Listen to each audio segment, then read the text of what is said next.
Hello everyone दोस्तों।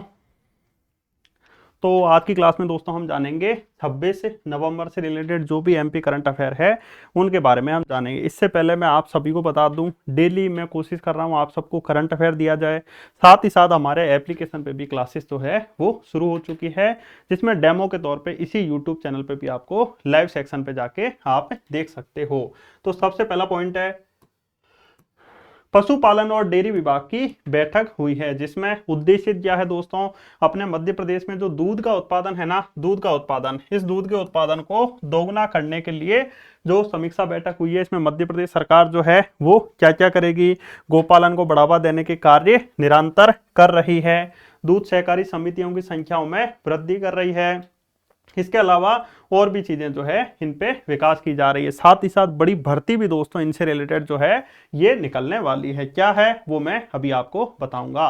Next point देखिए, CM ने कलेक्टर को दिए 194 करोड़ के विकास कार्य, स्टेडियम का भी लोकार्पण हुआ है। देखिए दोस्तों, सीहोर में कोलार परियोजना है, वहीं पर दोस्तों याद रखना कोलार है, तो कोलार वासियों को मिली है खेल के मैदान की सौगात, यानी यहाँ पे दोस्तों क्या बनेगा, एक स्टेडियम बनेगा। ठीक है।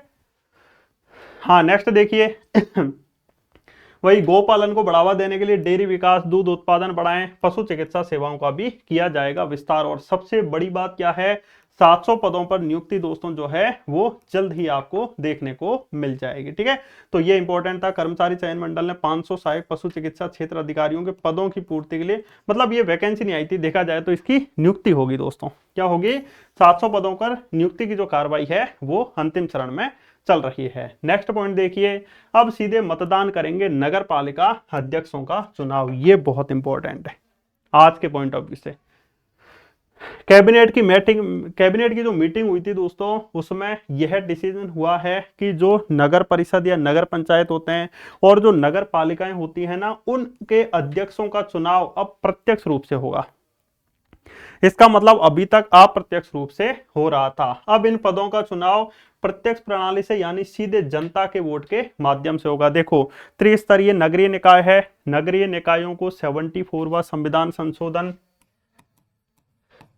1992 के माध्यम से आपको ध्यान रखना है संवैधानिक दर्जा दिया गया था। इसमें भी 3 स्तरीय थे। शुरुआत में दोस्तों क्या होगा, नगर पंचायत या फिर नगर परिषद होगी, फिर दोस्तों क्या होगी, नगर पालिका होगी, फिर उसके बाद क्या होगा, नगर निगम होगा। तो ये आपको ध्यान रखना है दोस्तों, ये जो नगर परिषद और नगर पालिका के अध्यक्षों का चुनाव अब प्रत्यक्ष रूप से होगा, जबकि नगर निगम के महापौर का जो चुनाव है वो तो प्रत्यक्ष रूप से होता ही है। तो इस संबंध में जल्दी दोस्तों विधेयक जो है ये विधानसभा में पेश किया जाएगा, फिर उसके बाद एक्ट बन जाएगा, मतलब चेंजेस हो जाएंगे, और नगर परिषद और नगर पालिकाओं के जो अध्यक्ष हैं इनका चुनाव प्रत्यक्ष रूप से यानी डायरेक्ट जो है ये जनता चुनेगी। और ये एग्जाम के पॉइंट ऑफ व्यू से बहुत ही इंपॉर्टेंट पॉइंट है। और हम 1999 से 2014 तक बात करें तो नगर पालिका और नगर परिषद अध्यक्षों का चुनाव सीधे जनता के माध्यम से ही होता था, पर 2020 में इस प्रणाली को बदलकर अप्रत्यक्ष किया गया था, जिसमें अध्यक्षों का चुनाव कौन चुनते थे, पार्षद, यानी अप्रत्यक्ष रूप से होता था। और अब एक बार फिर इस प्रत्यक्ष प्रणाली में वापस लाने का बड़ा डिसीजन मोहन यादव जी की सरकार ने लिया है, और ये एग्जाम के पॉइंट ऑफ व्यू से बहुत ही ज्यादा इंपॉर्टेंट है। ठीक है।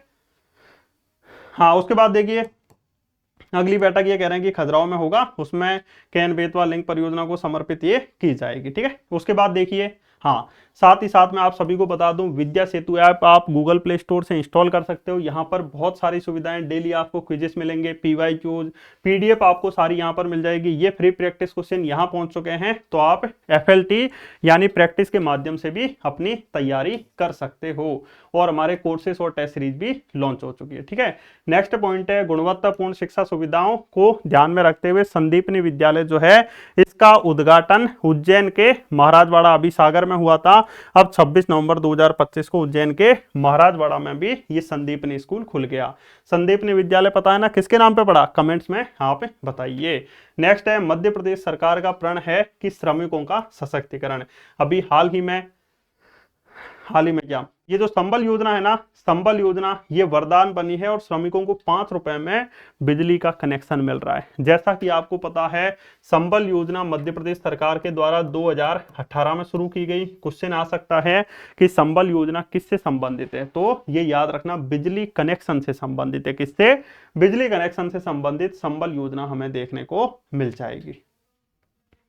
नेक्स्ट है मोदी सरकार की गारंटी युवा कामगारों के लिए।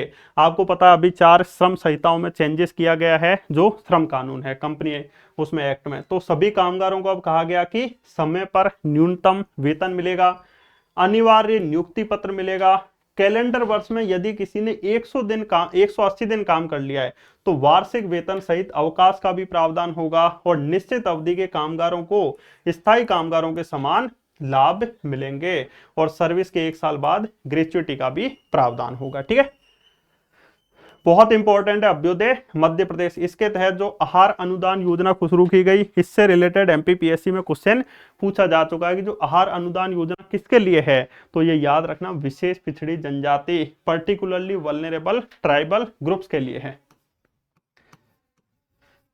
ठीक है, और इस आहार अनुदान योजना के तहत पर्टिकुलरली वल्नरेबल ट्राइबल ग्रुप्स की महिलाओं को सीधे 1500 रुपए की आर्थिक सहायता हर माह दी जाएगी। तो ये बहुत इंपॉर्टेंट क्वेश्चन है एग्जाम के पॉइंट ऑफ व्यू से। पहले पूछ लिया किसके लिए, पर्टिकुलरली वल्नरेबल ट्राइबल ग्रुप्स, यानी अपने मध्य प्रदेश में 3 है, बैगा, भारिया, सहरिया, उनकी महिलाओं को 1500 रुपए मिलेंगे।